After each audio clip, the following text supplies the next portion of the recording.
we all need to be throwing ourselves and leaning into this stuff today, because if you're not, you're already behind.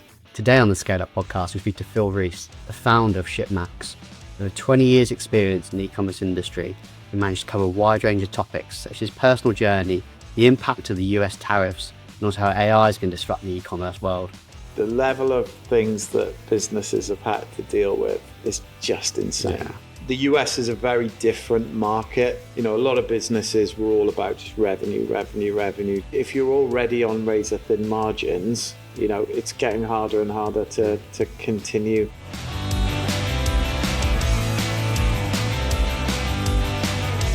Phil, thanks for joining us today. Really excited to have this chat. Lots of experience in the e-commerce and logistics world, 20 years.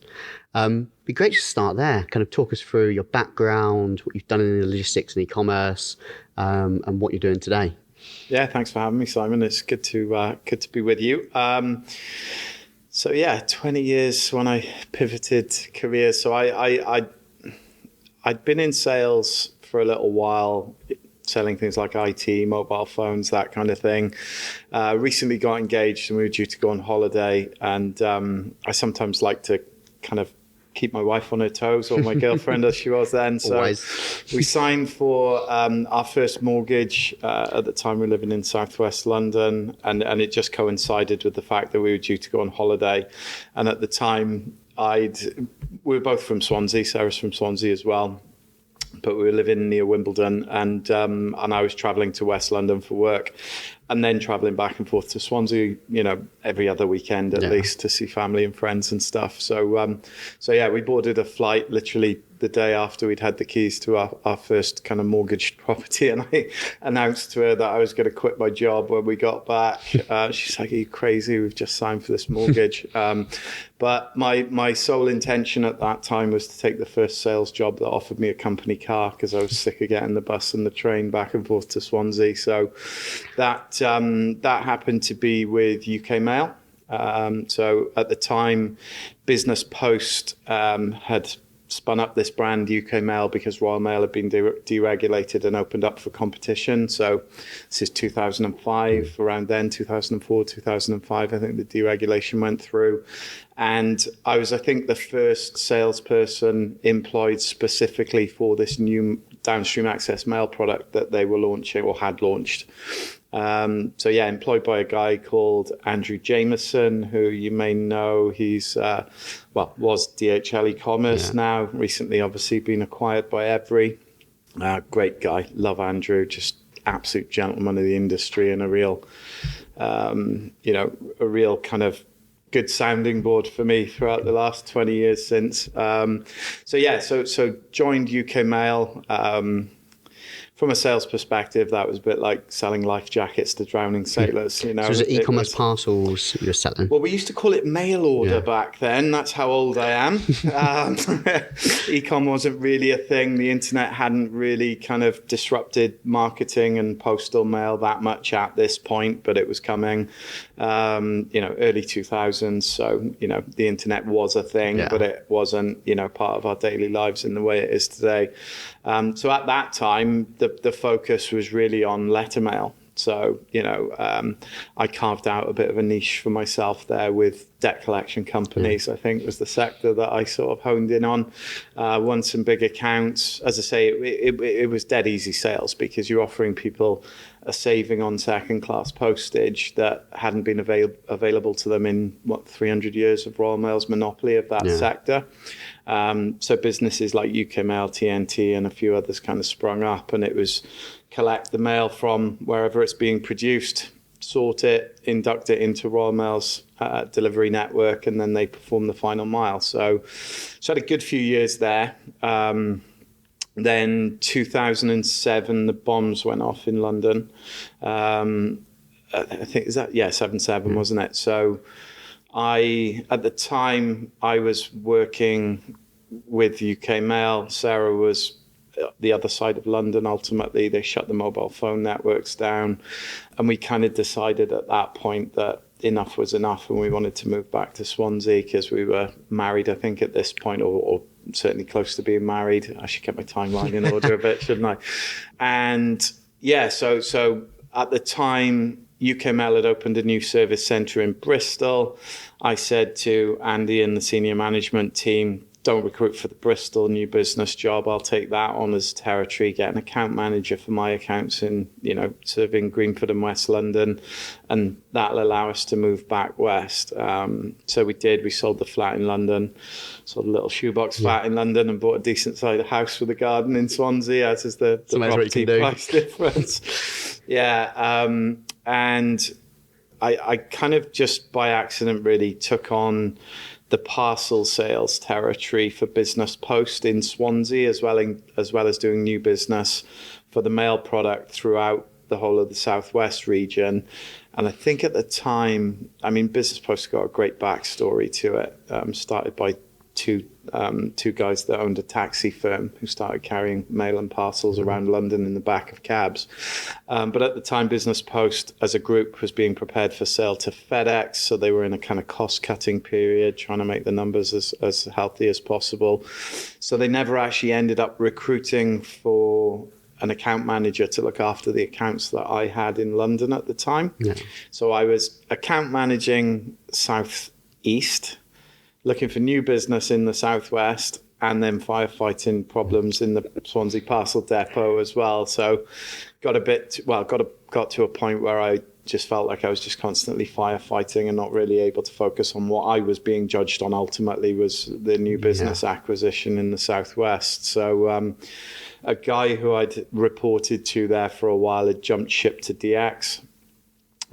So he kind of got in touch with me. I think he knew I was frustrated at the time and said, DX is a good place, better cars, better money. Why don't you come over here and see if it's a better environment for you? So I followed him into DX. Did a couple of years with them, mostly focused on the public sector and at the time their secure mail product. So the division of DX at the time that looked after passports, credit cards, or high value items. They were actually innovating around sort of GPS coordinates and doorstep technologies long before DPD came known for that tech. Did a couple of years with DX. It was a bit of a frustrating couple of years, if I'm honest, because they were quite a management-heavy business. So a lot of the focus was inward-looking rather than outward-looking. A lot of naysayers to doing things that were a little bit outside of the box and stuff. So spent a couple of years there, got increasingly frustrated, and then there was a mailing house in Reading called Herald Chase. And the guy who ran Herald Chase at the time was a buddy of mine, a guy called Steve Phillips. And Steve and I kind of had built up a bit of a rapport because we were both, sort of Welsh living in London and working in and around the city.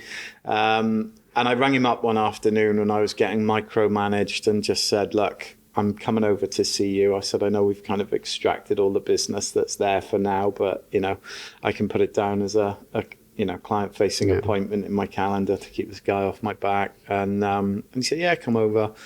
So anyway, had a cup of tea and a rant at him for a couple of hours. And then as I was leaving, another guy came to see him who ended up then being my next boss in the mail and parcels game. So joined a startup then called Direct Entry Solutions.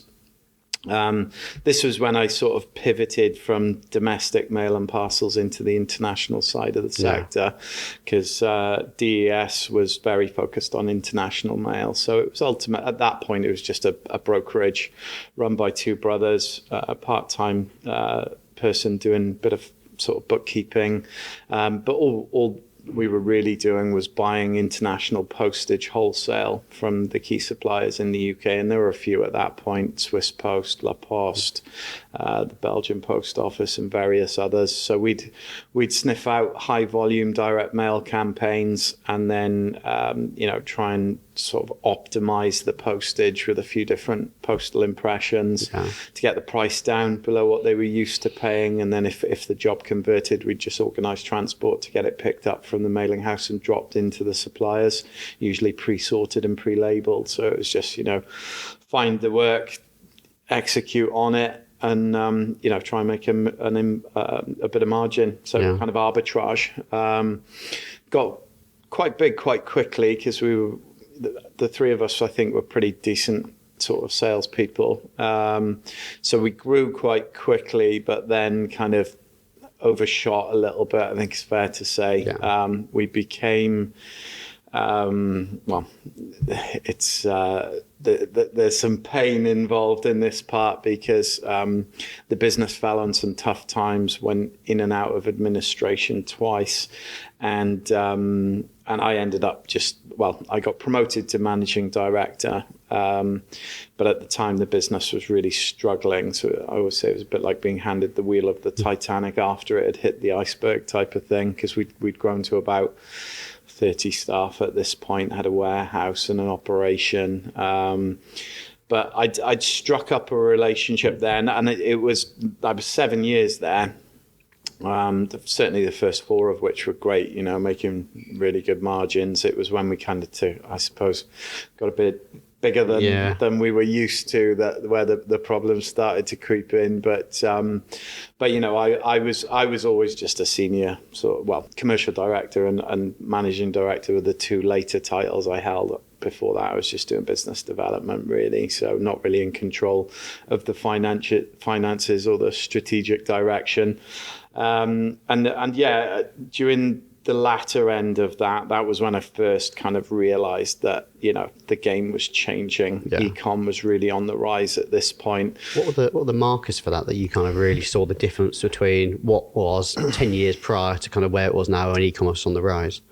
Definitely sort of seeing the way the internet was changing people's ways of doing everything. So, direct mail had really begun to nosedive at this point because people were spending money on, Google and, different forms of advertising. So the budgets for direct mail had shrunk enormously.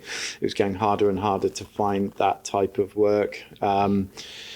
Mail order businesses, as we would refer to them pre-internet, were, linking up their systems, integrating with parcel carriers and becoming much slicker, direct to consumer, kind of what we would now refer to as 3PLs ultimately.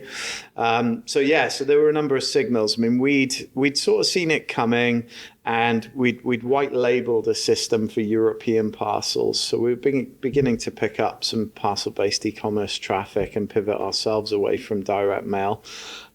Built a sort of skin of a system called Packetport, integrated that with a load of carriers who we had trading relationships with, where we knew we could secure good rates, and really began to build some decent parcel volume. But that was when the cracks had really started to appear. And so we at the time we'd won the contract to represent Austrian Post in the UK market for mail and parcels. So we had an integration to produce their parcel label. This is pre-Brexit, so there's no customs controls between the UK and the EU at this point. So, all we had to do was organise line haul to Vienna, induct the parcels, and they'd deliver them 1 to 2 days later. Nice, simple. And a lot of the mail order firms, who we now think of as e-commerce businesses, but they were traditional mail order firms, were already trading in this way. So I'd got, when we launched a new facility, and a guy called Tim Jones from OCS Worldwide came along to have a look at the new kind of facility and talk to us. I later found out, and it's in the public domain, so I'm not sharing any of Tim's business secrets here, but he at the time was handling almost all the parcel-based traffic for Bowden.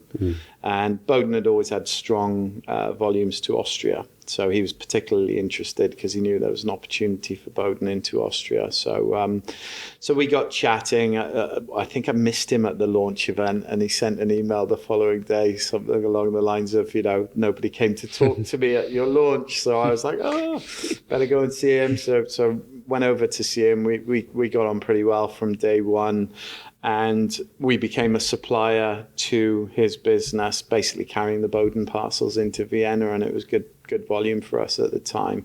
So struck up a relationship with him as a supplier, then realized that his core strength and lane at OCS was the US. OCS has always been known as a really strong service to the US, so, and still is to this day. So we started handing off some of our US parcels to OCS, and then when things really started to unravel at DES, I kind of knew through my engagements with Tim that they were a bit more of a kind of grown-up operator. You know, they'd been established, been trading since the 1950s. So they were really well-regarded business. So just on the off chance, I sort of said to him, I think my days are numbered over here, Tim. Is there anything going on with you guys that I could get involved in? And in typical sort of nonchalant Tim fashion, he said, we're not hiring at the moment, but if you want to come over and have a chat with me and my co-director, we're always open to a conversation. So I think about a week later, went to see him and Lance, the finance director, sat in Tim's office for 2 hours. Didn't ever feel like an interview. It was just a chat between three guys who'd been in the sort of mail and parcels arena for a long time. And it just got on really, really well. So they offered me a role as head of e-commerce originally, because they began to develop some European lanes like the Austrian one I mentioned, but really they were, kind of known as rest of the world guys. So they had strong service to the US, strong service to Australia, Canada, fair bit to Japan as well, but they hadn't really at this point sort of focused too heavily on the European side of things, and they knew I had some experience with Europe, so there was a bit of synergy there. And so when was this time frame? That would have been 2018. Okay. Early part of, so a couple of years pre-COVID. Cross-border trade was just starting to strengthen at that point as well. Absolutely, yeah. I mean, traditional mail and parcels had more or less died at this point. As in kind of, untracked post. Every, systems integrations had become part of the daily vernacular. Metapack, we're obviously doing well at this point. Everything was digitizing, both from the parcel streams, but also, just across the board, So I think that being involved in that tradition to everything, or transition rather, from everything being kind of paper-based and, CN22 declarations handwritten on parcels with a biro, then, digitizing and all of that kind of thing. That's kind of stood me in good stead because, for the last, since probably 2015, so for the last decade, almost all sales engagements in e-commerce involve a conversation around how the IT is going to work. So worked with a lot of developers building systems, doing systems integrations, that kind of thing. And that, I'm quite... Prior to getting into sales, I don't actually kind of considered taking the tech route with my career. I did a Cisco networking qualification back in the day, but kind of realized fairly early on that I was more suited to sales than waggling wires under a desk. So never really took that path, but always had I've always had a keen interest in the tech side of everything, interested in how things are innovating and what's new, what's coming. So joined OCS 2018 and then did 5.5 years with them before launching Shipmax. Great business, loved my time there. Had a few reasons for thinking it was time to move on, but large pressure in all of that was just family life because we'd moved back to Swansea when Sarah and the kids, when the kids were little.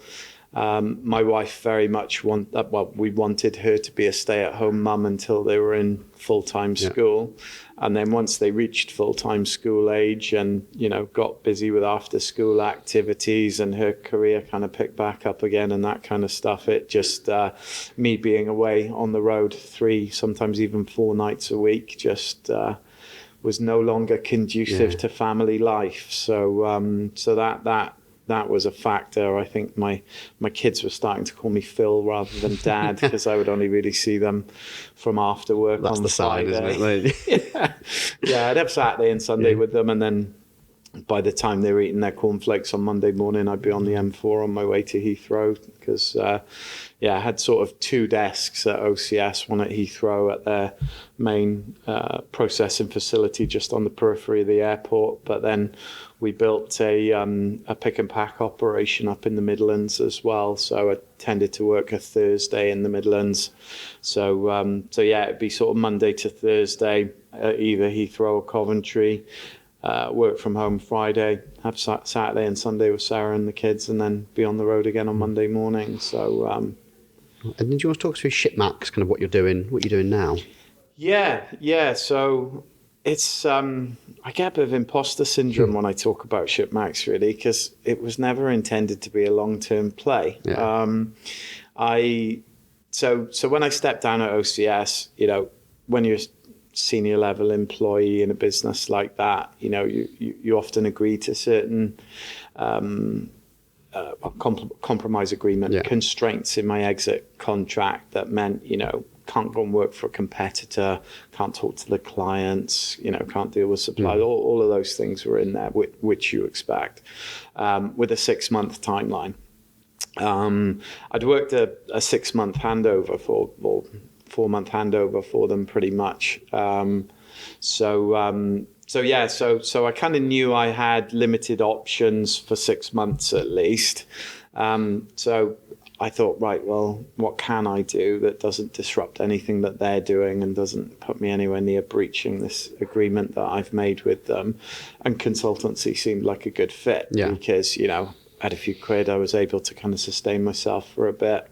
So I thought, well, I'll spin up a consultancy business. I'll have a little crack at that for 6 months. And then when I'm not making any money 6 months down the line, I'll dust off my CV and go back into the world of employment. But it seemed to grow legs pretty quick.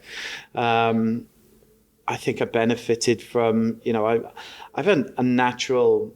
I'm naturally inquisitive and interested. I'm not one of these people that closes off a conversation quickly because they're not interested in it. I'm always interested because you never know if the sort of second or third thing beyond the initial conversation opens up something that's interesting. So I had a lot of friends from the industry who I've dealt with over the years. Whilst my background and my experience was primarily around sort of postal and parcel and 3PL, OCS had really exposed me to the commercial side of the world and, to customs process because they hold pretty much every permission in the book. Brexit was a massive, a really big project for us at OCS, getting ready for that. And arguably, I think we did better than competitors 10, 15, 100 times the size of ourselves. So that kind of, I think, at this point, I've had good experience in the domestic side of the market, had a large amount of exposure to the international side of the market, understand the postal side as well as the commercial, customs controlled side. So I think, I'd quite a rounded view. I've always thought of myself as a bit of a generalist as well. I never say I'm a specific expert in any one area. I don't want to be an expert in one area. I'd rather, know a good amount about lots of elements of an e-commerce supply chain than be very kind of, niched into one particular area. So started it without much of a business plan, just spun up a website myself in Squarespace, got talking to friends in the industry. But ultimately, one of my good buddies in the industry calls me the honest broker, right? Because my engagements at Shipmax fall into 2 camps. So on the one hand, you got shippers, and by that I can be talking to, bootstrapped startups, pre-revenue businesses sometimes when I'm working with the Welsh government, and probably done 2 projects I can think of for kind of 100 million plus brands, and everything in between, Amazon sellers, small, medium-sized businesses. So that's the kind of shipper side, if you like. And I'm not a marketeer. I'd say that's been my biggest blind spot in Shipmax. I've always done sales and new business, business development, but marketing was always taken care of by other people. Yeah. Whether I agreed with what they were doing at any given time or not is arguable. But I stayed out of it. It just wasn't. What doesn't excite me. It's not my thing. But what I had done is I joined LinkedIn fairly early. I got on LinkedIn in 2009, and I've always throughout my career, built up that pool of connections, contacts. So I had a decent sized LinkedIn network. So I thought, right, if I can attract shippers as an independent source of truth, somebody who's not completely aligned to any particular business, if I can get them to come to me with their challenges, whatever their pain is, then what I can hopefully do in that engagement is signpost them to providers to work with who are suitable for them, the right sort of size, got the right service or solution proposition. And then, when that aligns well and the contract gets signed, either in like an affiliate payment or a bit of commission on the deal if it transacts. So that was kind of like the sort of thought process. And then very quickly and very early realized that, if everything you work on is commission only, and I like working on big deals, and big deals can take 6, 12, 18 months to close, the pot of money I had was going to run dry pretty quickly. So I was very fortunate to have solution providers on the supply side of the industry where I had a good reputation, and they were willing to kind of, retain me for a day, 2 days, a month. So that's sort of helped me to build up that baseline revenue. And it's not always business development. A lot of it's like project management, or they might want to explore a new service. It might be a freight business that thinks they should have a 3PL arm, or it might be a returns provider who are strong in Europe but, need some help entering the UK market, or, lots of different examples. But generally, the 80-20 rule applies in terms of my revenue at Shipmax. Probably 80% comes from the supply side of the industry, solution providers who I work with, and then probably 20% with brands and retailers for the engagements and the things that I work on with them. And what's the tariff situation in the US? What impacts that had? I imagine there's a lot of brands now coming to you going, what's our options? What do we do?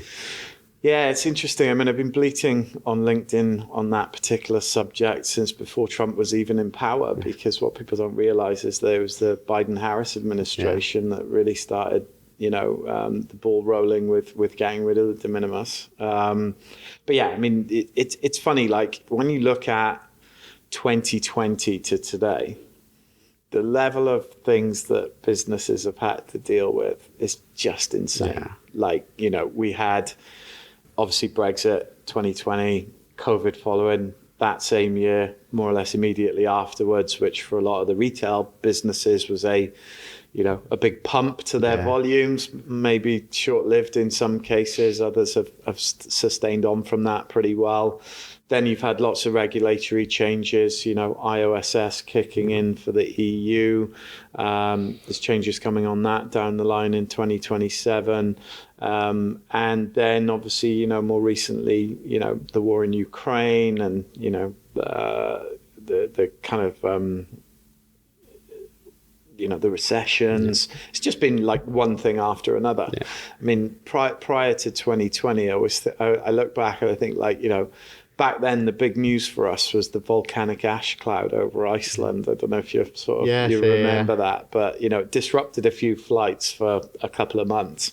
But that was like a big disruptor at the time, and you kind of think back to then and think how naive we were, like knowing what was, knowing now what was coming down the line. Well, I remember the biggest change, especially US shipping, was Trump renegotiating with the UPU, and then the shipping prices 70-80% up shipping to the US, and that was the major topic of the last couple of years in terms of shipping to the US. But now the landscape is changing so quickly, and the strategies that brands have deployed previously just aren't going to be fit for purpose in the next year or so. Totally agree. Yeah, I mean, it's one of those situations where you're trying to advise brands and businesses to take the right action, but you're doing so with a guy in power who's so unpredictable. He all of this could change in a one executive order signed off, and you're literally tearing up what you've been working on for the last 3 months and throwing it out the window, sort of thing. So,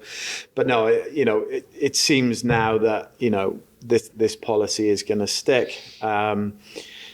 Most e-com businesses aren't manufacturing and producing their goods in the UK. So the 10% deal that was done between Starmer and Trump doesn't move the needle for much of the industry. There are obviously exceptions to that, but in the main, you're now looking at increased costs to serve from the UK on everything, and depending on your inventory and the breadth of your inventory and your ability to execute, for me, I think, the argument's never been stronger to drop stock onto the ground in the US and fulfill from there. The $800 de minimis was always an outlier, always been an outlier. I mean, was it £135 into the UK, Australia, $500 Aussie, which is 250, 300 quid, give or take. So it was always on the high generous side, on the high side. I actually remember it being raised from 200 to 800 by Obama. That was one of the last executive orders he signed off before he left office. But, whilst that is an executable strategy for some brands, it's not for others. If you've got a really broad inventory, or if you just don't have the depths of stock holding to split, it can become complicated. If you've got a 3PL that you're completely happy with in the UK, and then you drop stock into a different 3PL in the US, you're then doubling your systems that you have to deal with and work out where your stock's sitting. And then, arguably that, you might want to have some stock sat in the EU as well if you're selling there too. So there's no one size fits all approach really. Certainly looking at, where your goods are produced and the country of origin is important, because, it's a variable rate depending upon that. I think there's more chapters of that story to unfold really, but I'm sure, I know from conversations with partners in the US and stuff, there's a bit of a kind of gold rush taking place for warehouse space at the moment. I think that's exactly what I'm saying. And I think actually the challenge on this is there's no simple strategy. You've just highlighted the point there that even if you move inventory out there and you're not used to splitting inventory across multiple sites, you're going to have a stock issue at some point and a learning curve to understand actually what is a healthy balanced inventory, and your US sales might not mirror your UK sales. So I think one of the biggest challenges, which is the route is going to reduce the most complexity for your business, and that is no simple answer for anyone. For smaller brands, because you've got a lot of cross-border experience, what shipping options are available if you wanted to keep stock, say, in the UK and ship into the US? What would be the best method to do that? So there's you've got to use DDP, right? Delivery duty or delivered at place, or DAP or DDU as some people refer to it, delivery duty unpaid. You're just asking for trouble there, because what will happen in that type of transaction is your parcel may get some of the way to the US and then it'll be held. The recipient will be carded to say, a bit like if somebody sends you something and there's underpaid postage on it, if you want your parcel released from jail, you have to pay X amount plus a processing fee. And, consumers don't like that. They will refuse those parcels. Those parcels will enter a return stream. How long they take to come back to you, if they come back to you at all, is, there's always question marks around that. So I think that's the wrong approach unless, you sell super cheap mobile phone cases and you don't care about, the ones that don't get through going to landfill. So I think that's definitely the wrong approach regardless of size. In terms of other approaches serving from the UK, you've then got kind of two options really. So you've got a commercially cleared option, I think Royal Mail have just launched their delivery duty paid kind of postage solution. How well that works, we'll see. We'll see. But commercial operators like OCS, like Exelot, like Starlinks, like ProCarrier, these guys have brokers in the US. They have access to flights, so they can get, the parcels picked up and into the United States Postal Service network or into, regional delivery partners across the US. So that mitigates some of the cost there. I think if you're big enough, it's worth looking at forming a US LLC to act as your sort of importer of record, because then if you have the right compliance approach, you can almost do like a B2B to C transaction. So with that, you're declaring that your US company have sold the goods, and the movement from the UK to the US is a B2B transaction where it's an intercompany transfer value as a whole consignment. So it mitigates the exposure to the tariffs a bit. So that's an interesting thing that's cropping up quite a lot recently in terms of what options are available. And there's an interesting debate actually around, is it a tax loophole? And if it's a tax loophole, will it get shut at some point on top of the complexities to get that type of system set up? Well, I think there's enough people out there doing it. I always kind of take a view, maybe loophole's not a friendly word. It's within the rules as they stand today. So why not make hay while the sun shines? None of us can predict what the next executive order is going to strike off. I mean, ultimately, this plan from the Trump administration was to stem the flow from Shein and Temu, right? 80% of the parcels arriving on US shores were from those two Chinese behemoths, and none of them were collecting any tax whatsoever. So whether they'll, go that granular in terms of looking down that funnel to the smaller and smaller, sort of grayer areas, if you like, that's to be debated and for us to see how things play out. But it's compliant and within the rules today, so why not make use of it? There's kind of like a hybrid option as well with carriers like Exelot, where you can trigger the sale on a DAP basis, and then what they'll ultimately do is contact the consumer before they ship the parcel to the US.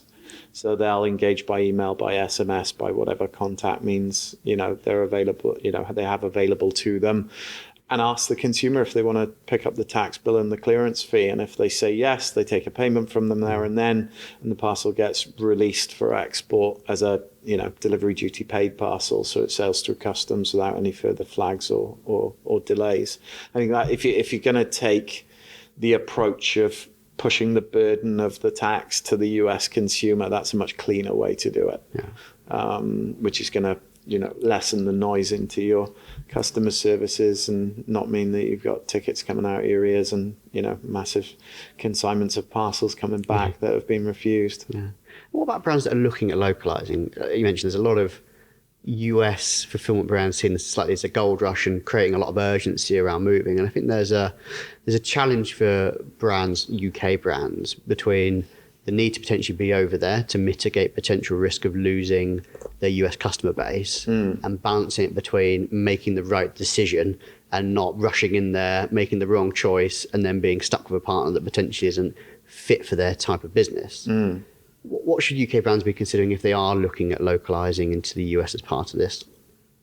I think you've got to do your due diligence carefully, get some advice, get NDAs in place, talk to some of their existing customers, particularly if they've already got UK brands on their books. Even more interesting if they've got a similar SKU profile to yourselves. Go granular in terms of what sort of carrier options they've got and what the costs are going to look like and all of that kind of thing. I mean, the US is a very different market from a delivery perspective to the UK.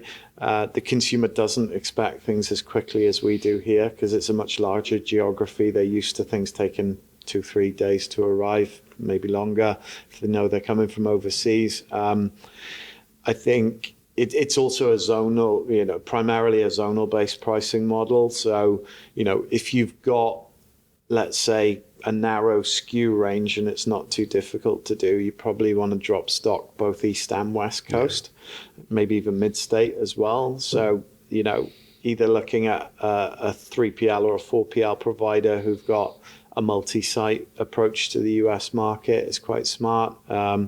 If you're always going to be sending your stock from the UK to the US, if it's not going to come direct from China or somewhere like that, then you probably want to be looking at the East Coast rather than the West Coast, because obviously if containers are leaving the UK on boats, they're most likely going to be routed into the East Coast ports rather than the West Coast ports. So you don't necessarily want to have big distance traveled from port to warehouse. There's no one size fits all. I think it's a case of doing your due diligence well. Pick up the phone to me if you want some help. Always more than happy to walk through what good looks like for brands and do some supplier vetting and that kind of thing. So I think it's forcing ecom brands into a much different world than they're used to, where it's been quite safe. You've had one site in the UK and you can fulfill worldwide at normally quite a reasonable cost, particularly into the US market. And certainly what we see is actually, how do you make that move with the minimum complexity to start off with? And so the product profile things are a perfect example. Actually, if you're using what was USPS first, they've changed the name of it now, but you've got like a 70 cents difference between zone 1 to zone 8. So actually, small lightweight product you could probably just about manage from one site to begin with as a starting point. And actually, is that a better strategy? Start off one site and build out from there once you understand the US market. Because to your point, it is I think there's a lot of assumptions it's very similar to the UK, because people are selling it from the UK quite easily into the US market and making quite good volume that way. But once you're there, the shipping completely changes, and actually understanding that shipping strategy, being zonal, knowing where your customers are, but not going 5 sites from day one, because that will just cause untold stock challenges that you've never experienced before as a business. And there's always that learning curve when you're starting to manage multiple sites and multiple inventory profiles on customers' expectations in terms of what you can actually go and deliver. So I think there's a huge learning curve, I think, on the horizon now for a lot of UK brands looking at localizing. It's been turned on its head. That's the thing. And we're obviously, we're in the UK looking at it through a UK lens to the US, but, it's the same for every nation, whether you're in Europe, Australia, everybody's now facing this challenge. It's not a UK to US specific thing, it's a worldwide to US thing. Hence why that gold rush exists, because we're here kind of thinking about UK brands and what it is as an impact for them. And I'm sure these conversations are taking place in Australia, the Middle East, and every other region around the world as well. So it's going to be an interesting time, I think. But I agree with you. I think it's about understanding what the 3PL's capabilities are, what the scalability options are within them, how much capacity do they have other sites that you can grow into when you build up those US volumes. If you've already got strong existing volume to the US, then an inventory that allows for it, then go on multi-site from day one can work. Certainly wouldn't, for a startup or a smaller brand, it's not necessarily going to be the right approach. But as I say, it's one of those things. I think we're so early into this that it's hard to sort of see exactly how it's going to play out over time. But it's definitely a big disruptor. I think it also, and again, talked a lot on LinkedIn about this recently, but it also really, for me, underpins the argument for becoming a bonded facility in the UK.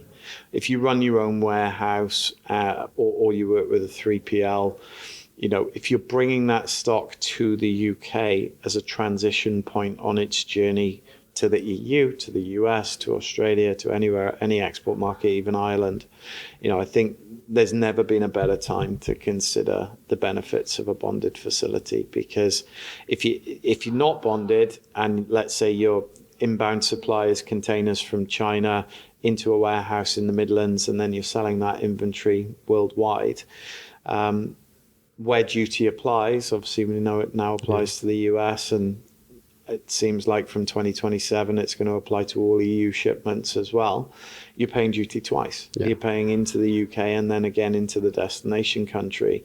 So, you got the cash flow advantage of not having to pay VAT and duty until you've sold the goods. But also then in an international transaction, you're only paying it once because you never trigger the import duty into the UK on an international sale. So yeah, that's been a big talking point for me in the last few months, is to get people really thinking about that, because I think bonded warehousing, a lot of people put it in the kind of too hard, too complicated, maybe later kind of category, because it is, it's not straightforward. But I think what people miss in that is that, I've looked through your windows. I can see you're a very well-organized operation with a well-organized warehouse management system that underpins all your data. So you're probably 80% of the way to being able to if you weren't, I actually haven't asked the question whether you are bonded or not here. We're kind of going through the process. Yeah, I think I talked to James about that a little while ago. But you're 80 to 90% of the way there, because when Border Force or HMRC rock up with their clipboards to inspect you, they're going to want to know, for this import that is showing as being, under customs control rather than in free circulation, show us exactly where those items are, what the current status is of them, and if under inspection everything lines up and it is where it's meant to be, then they're happy. Yeah. And similarly, I walk into warehouses and there's half open pallets and ripped boxes and shrink wrap everywhere, and everybody just brustling around and throwing things back into locations in a disorganized fashion. And you can see straight away in that type of environment that actually there's probably a bit to do here before we consider the bonded conversation,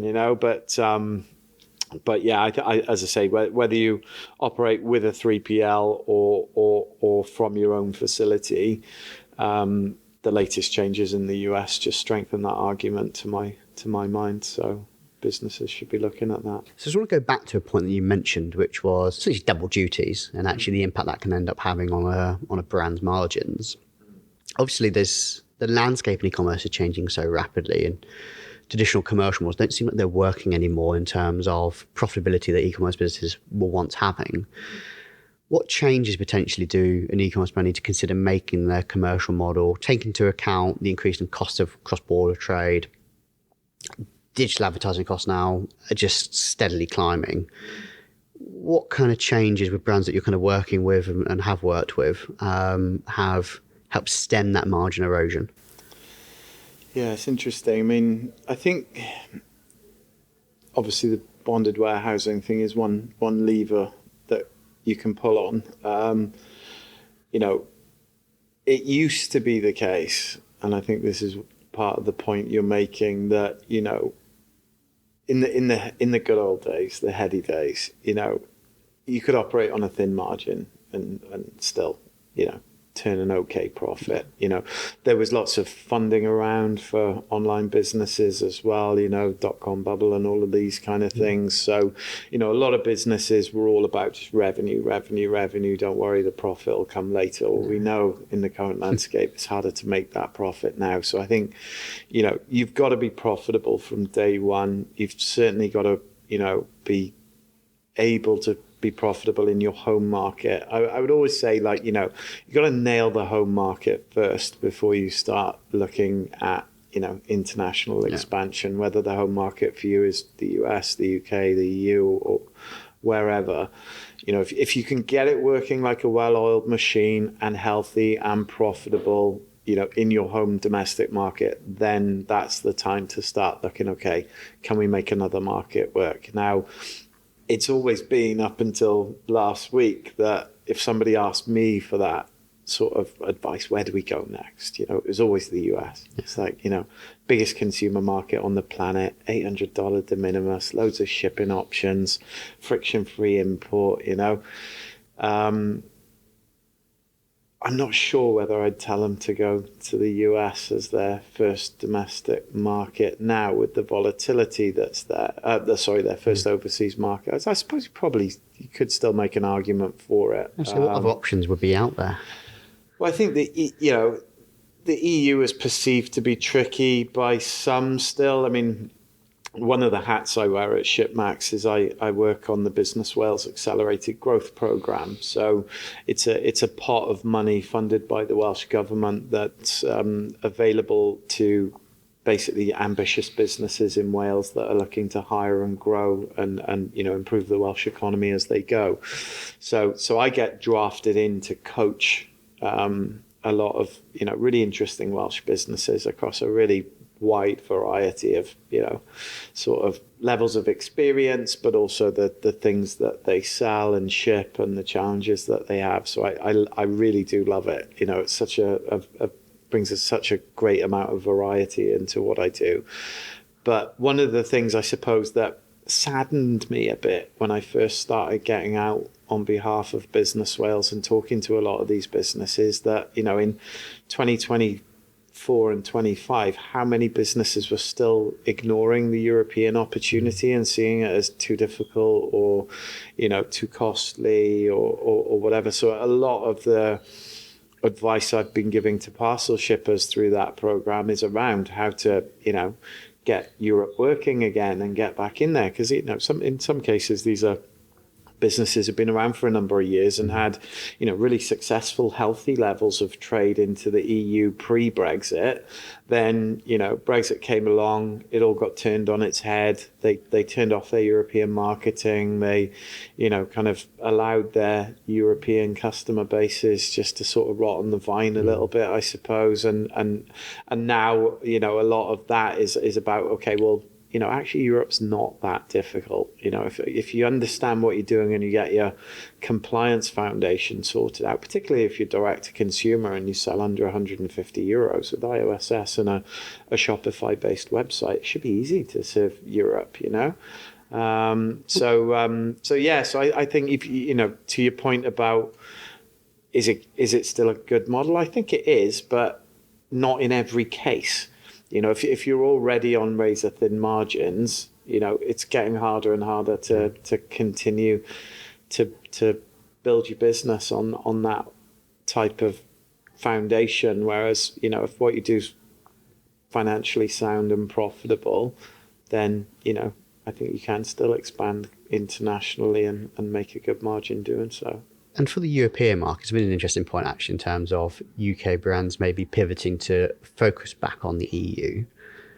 What's the best advice then to kind of kickstart that? So if they've been neglecting the European market or the EU market in favour of the US, obviously now what's happening in the US, maybe it's time to pivot to change focus. What's the best advice to kind of get started on that journey? Well, I'd say, obviously registering for IOSS is a no-brainer.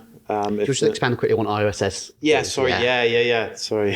Just so many acronyms out there.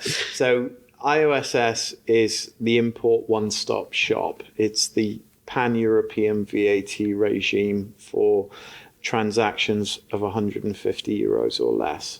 So if you run an online store or if you operate through a marketplace like Amazon, and you're seller fulfilled rather than FBA, provided the transaction value is 150 euros or less, you can use a single registration to clear customs into the EU.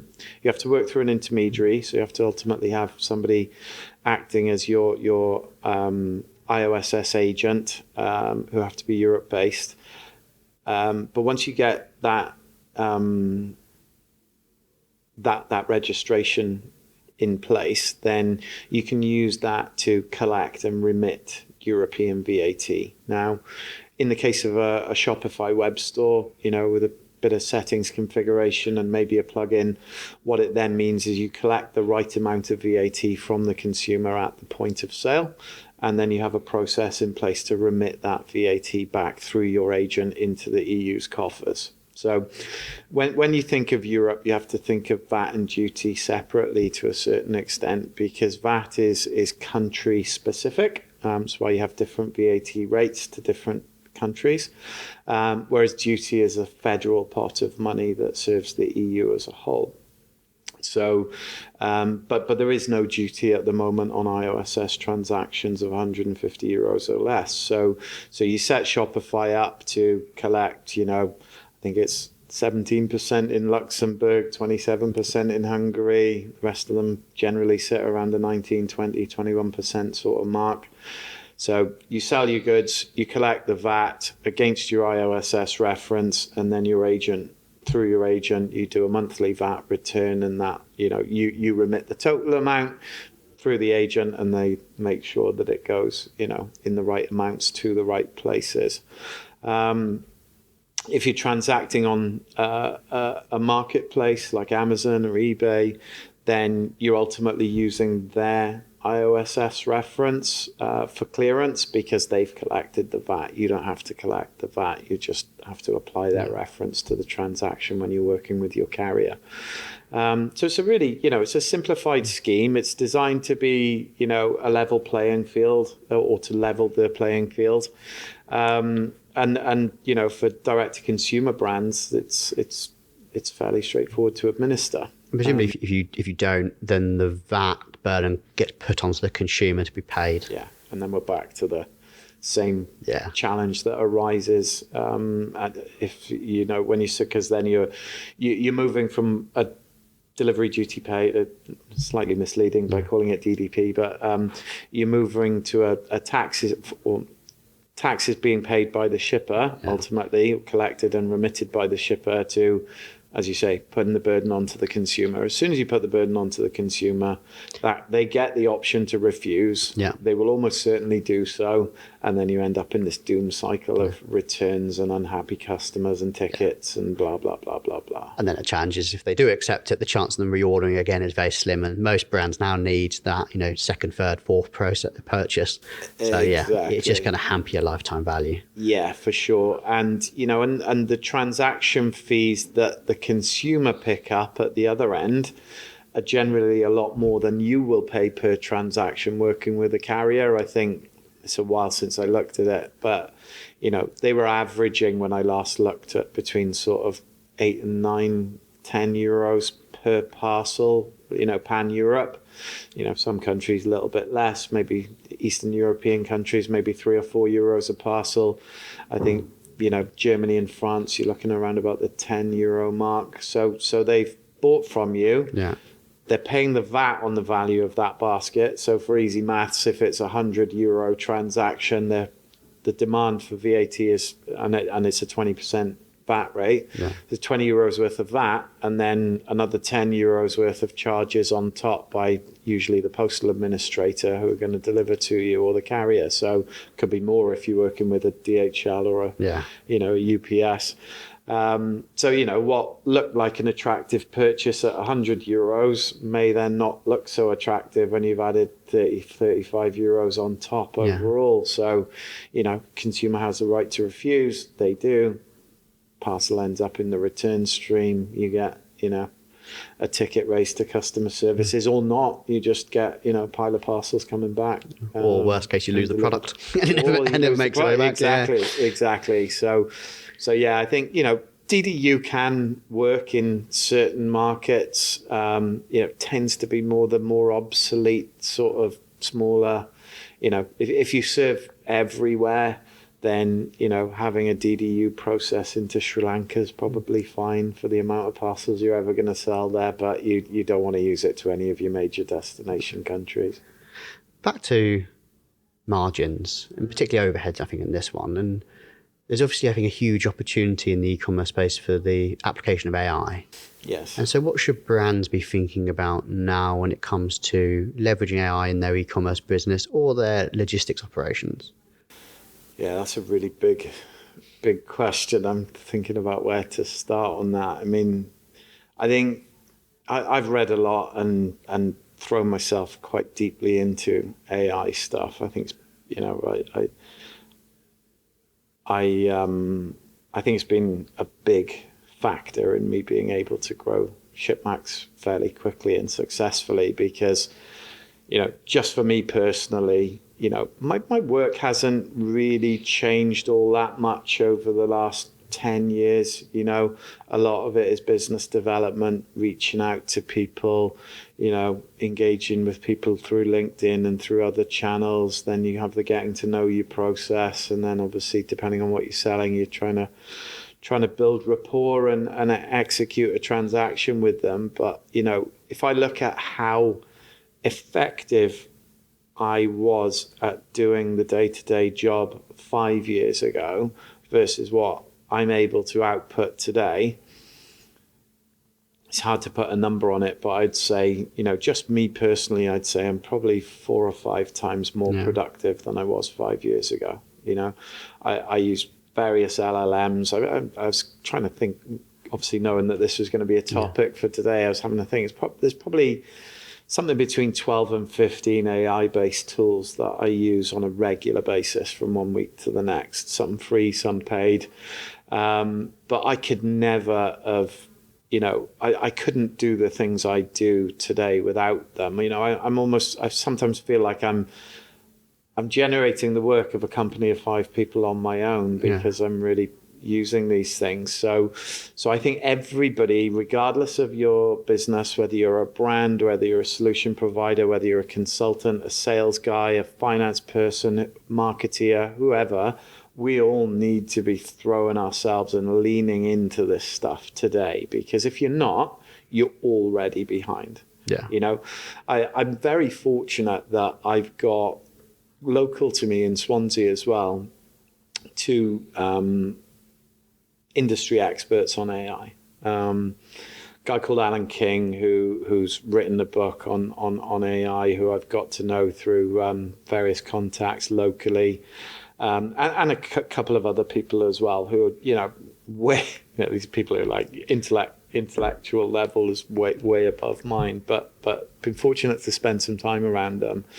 And, you know, what I think now with the way things are is like, any individual can be 80% proficient, 70 to 80% proficient in any task using AI tools in the right way. You know, I'm 80% of a lawyer today.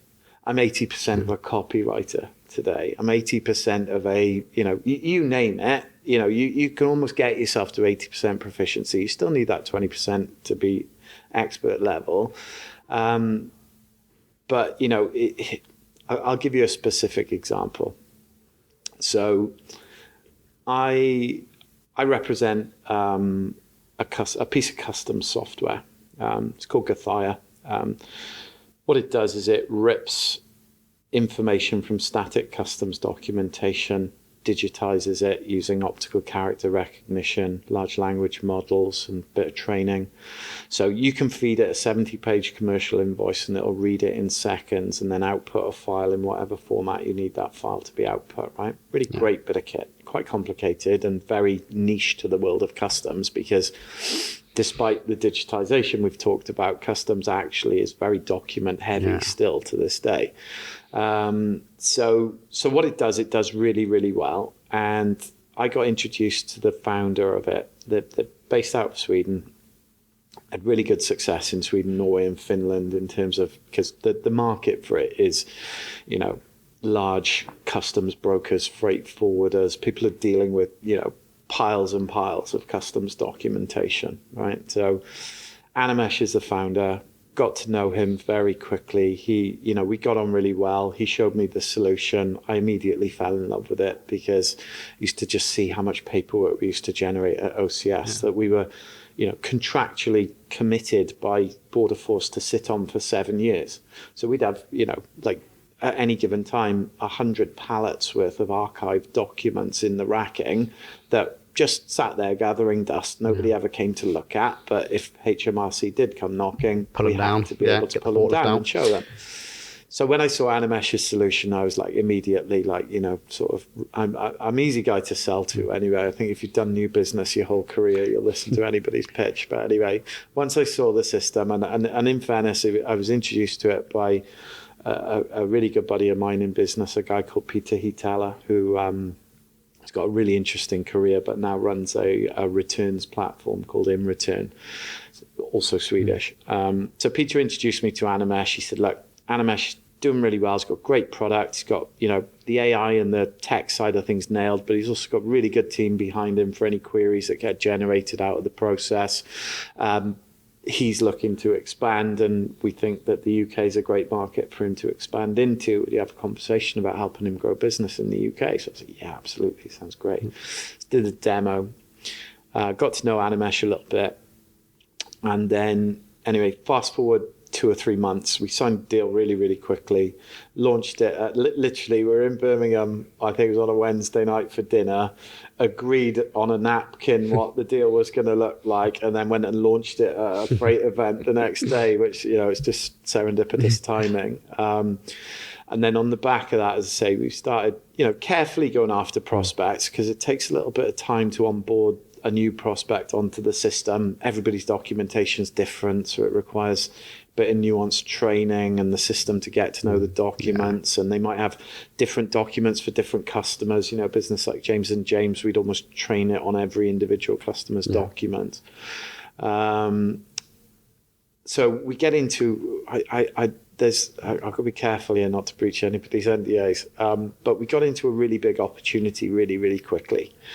Global business, warehousing all over the world. They brought their inter-warehouse line haul and customs processes in-house after having them outsourced for many years. And we're just drowning in a sea of customs documentation, almost couldn't keep pace with it. They're constantly hiring and adding headcount to the customs team. So we went through the kind of getting to know you process, all done on calls.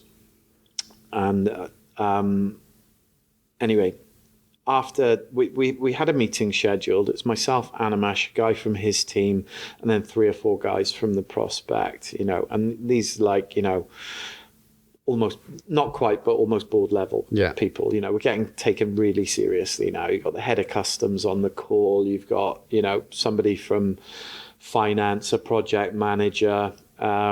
So Animesh demoed the system to them. We had 60 minutes allocated to the call. We ran to over 2 hours, right? So my salesperson in me's going, happy days, buying signals left, right and center. They're asking all the right questions. He's dealt with because I'm no expert in the system at this point. I got a high level understanding enough to know that it had value, but not the nitty gritty of it.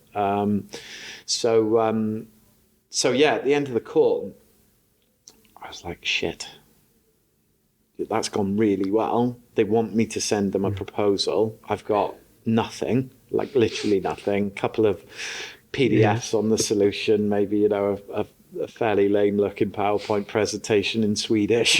It's like, okay. Get the LLMs, get this translated. Exactly. Translated. So, thankfully, throughout the entire run up to that final call, I'd had my note taker in all the meetings, right? So I grabbed all the transcripts from my note taker. I've got a GPT which is trained to articulate like me, right? It's really easy to do. Top AI tip from Phil for anybody that's listening up to this point. Go and train Chat GPT how to write like you. So you get rid of the M dashes and all the nonsense. And what you ultimately do is you give it half a dozen things that you've written yourself, not written by AI, in your vernacular, using your punctuation, your sentence structure, all of that. And by doing so, you'll get much better output, right? So I've got my GPT, Shipmax copywriter. So I feed it a load of the call transcripts. I give it a link to Animesh's website, his PDFs, I think one of which was in Swedish, a link to the prospect's website, gave it a really detailed prompt, gave it context, gave it, everything I wanted.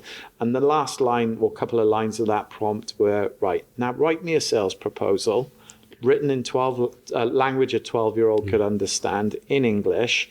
And, I want you to pick up on all the Q&A points that come from the end of the latest call, deal with any of the potential objections in there, meet them, just basically gave it like exactly what I wanted.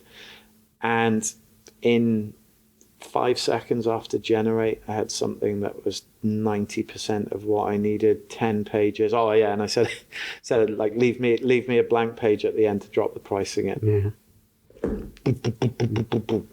out it came. And if they watch this, they're going to think I'm a sneak. But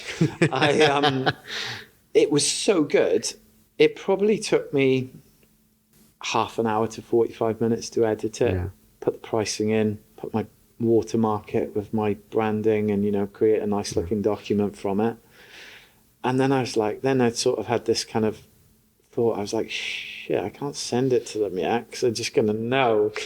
Or they might just pick up on the fact that this is, it's I generated turnaround far too quickly. Yeah, exactly. Just sit on it for a couple of days. I did. Like, I sat on it from Wednesday, I think it was, to the Monday or Tuesday of the following week, and then submitted it then because I thought that, that's a more genuine timeline. Yeah.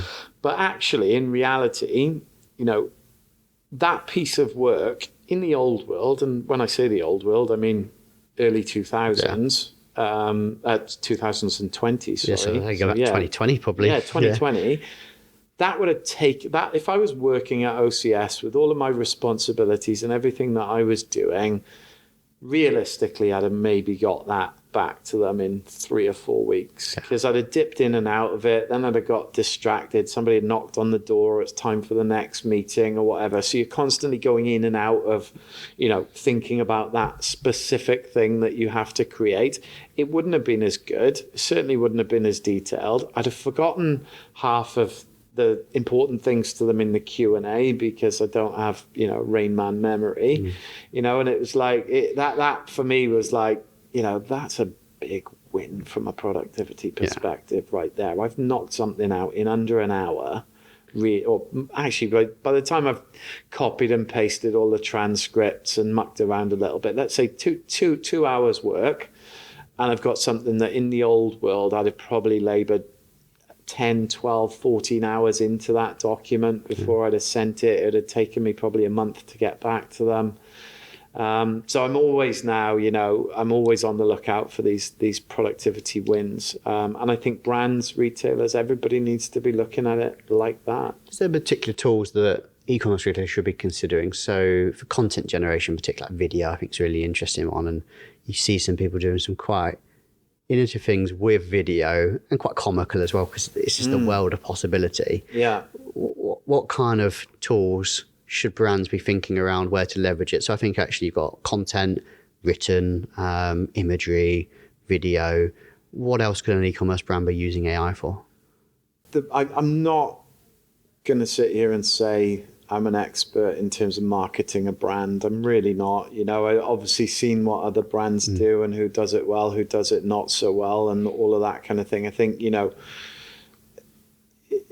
so I'm not all that familiar. My content on LinkedIn and, I sort of began to think about doing YouTube channels and stuff like that, but it's pretty lame, really. Most of my stuff's either kind of written or just a PDF with a bit of graphics in it. But so in terms of the tools that are out there for that, probably not the best person to ask, but I know things like Gorgeous for CS uses a lot of AI.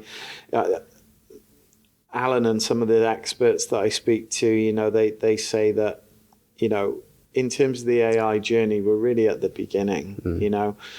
Alan's analogy is if you think of like the peak of AI and what it changes in our lives being like the mission to climb Everest. He's like, we're not even on the bus on the way to base camp at this point. We're like literally at the dawn.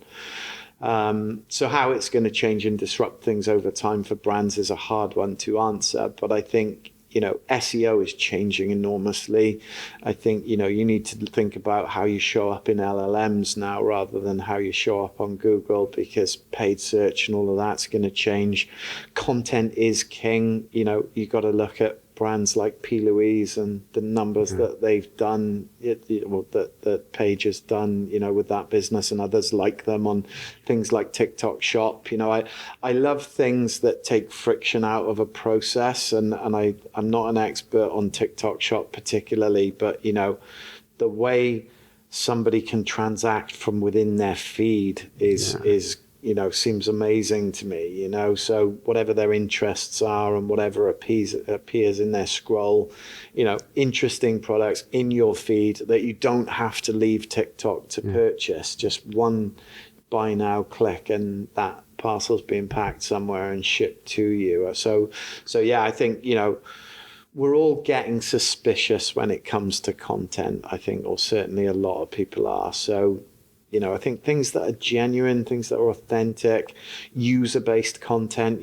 people using a product and creating a little Instagram video about how much they love it because it's, helped their sore feet or whatever it's done. I think that stuff, that social proof, sort of not just spun out of a, cartoony, kind of clunky voiceover type stuff is where it's at, really. And I think you've hit an interesting point, actually, in the customer service side. There's, I think, a big opportunity there for e-commerce brands, because traditionally, I say traditionally, but a lot of brands outsource the customer service. Yeah.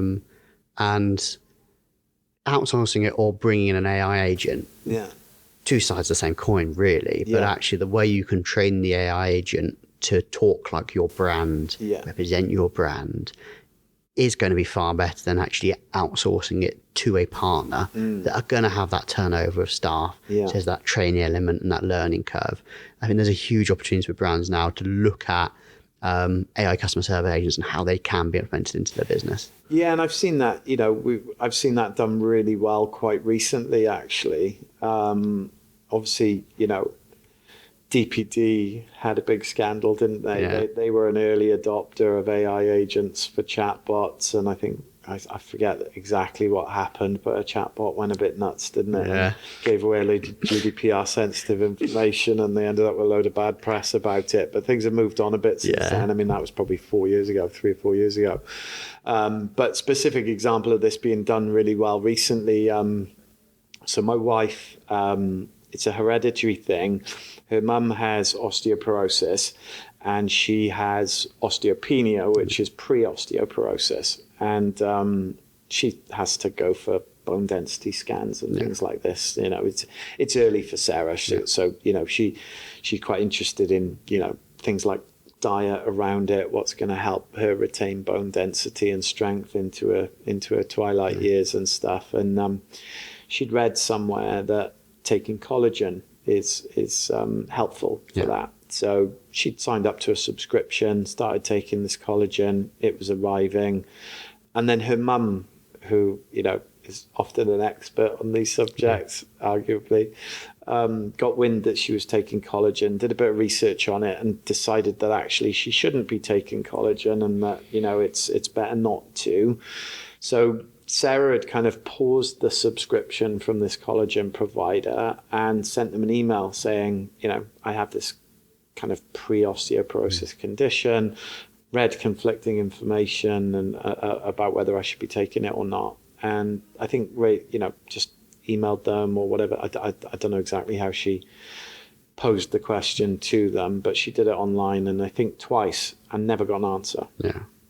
And then I very, very recently was talking to somebody who was a bit of an expert in that field and sells some collagen online, and he said, do me a favor, send the same question to us, because I'm keen to see, we've invested, and this is a brand who've invested really heavily into this area, and so I did it at, I think it was 9:30 on Sunday morning, just gone. So just wrote a little message, started a chat with their chatbot, explained the situation. Literally within seconds, got a really well articulated message back from the chatbot saying there are studies that show that collagen can be helpful for osteopenia and osteoporosis. There are different types of collagen. Ours is bovine. It's typically considered to be better for that type side of things than marine collagen.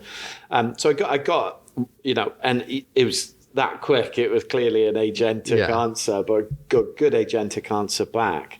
But then I went back and I said, okay, I need you to point me to some science that backs this up. And then I think I then got a ticket from them, and told quite clearly by the AI agent that a human was now going to get involved in my ticket, and within half an hour to 45 minutes had that ticket resolved with a really, again, well articulated message back that had links to studies and, really backed the answer that I'd had from the agent. So yeah, I think, it's there night are and day, isn't it, in terms of the customer experience and what that does for your brand. Yeah, two brands, both selling a similar version of a product, one doing it really badly, just ignoring difficult questions, not even answering them. The other, in literally a matter of minutes, providing exactly the information that we were looking for. And, lo and behold, she cancelled her subscription with provider A and has started a subscription with provider B. So that's been a fascinating conversation, Phil. I really appreciate you taking the time to come in and sit down and talk with us. I know there's a lot going on with Shipmax, so I appreciate you taking the time out to be with us. So thank you for today. No, it's been great. I've really enjoyed it. And really grateful for the opportunity to come along. And thanks very much. Brilliant. Thank you.